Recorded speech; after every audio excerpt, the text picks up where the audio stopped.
আমাদের যে সৃজনশীল ব্যবস্থা রয়েছে এইচএসসি লেভেলে বা এসএসসি লেভেলেও যাই হোক, এইচএসসি লেভেল যেহেতু কথা বলতেছি, এইচএসসি লেভেলের এই সৃজনশীল সিস্টেমে যেটা করতে হয়, একটা নির্দিষ্ট পরিমাণ সময়ে কয়েকটার কোশ্চেনের অ্যান্সার আমাদের খাতায় লিখতে হয়।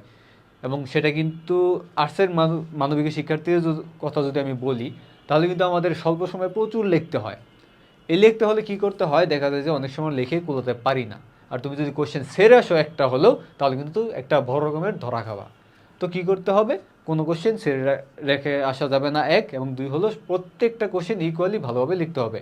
সেজন্য কী করতে হবে, তোমরা পড়াশোনা শেষ করার পর সেই চ্যাপ্টারের উপর বিভিন্ন গাইড বইতে থাকে বা বিভিন্ন সিকিউ থাকে, সেগুলো তোমরা খাতায় লিখে লিখে প্র্যাকটিস করবা। খাতায় লিখে লিখে প্র্যাকটিস করলে কি হবে, তোমার যে প্র্যাকটিস করার মাধ্যমে তোমার যে স্পিডটা রয়েছে, এই লেখার স্পিডটা বেড়ে যাবে। যার কারণে পরীক্ষার হলে প্রথম পরীক্ষাতে গিয়েই তোমার দেখা যাবে যে, যদি এটা না করো তাহলে দেখবো যে প্রথম পরীক্ষা লিখতেছো, তুমি পারতেছো, বাট দেখবা লিখতে লিখতে সময় শেষে কোনো একটা কোশ্চেন সেরে আসতে হয়, কিংবা খুব বাজেভাবে শেষের কোশ্চেনগুলো অ্যান্সার করতে হয়। এটা যদি করতে না চাও, তাহলে আগে থেকে প্র্যাকটিস করতে চাও, তাহলে তোমাদের স্পিড ইনক্রিজ হবে, পাশাপাশি প্র্যাকটিস করার মাধ্যমে কিন্তু সেই পড়াটা কিন্তু তোমার মাথার মধ্যে আরও ভালোভাবে গেঁথে যাবে।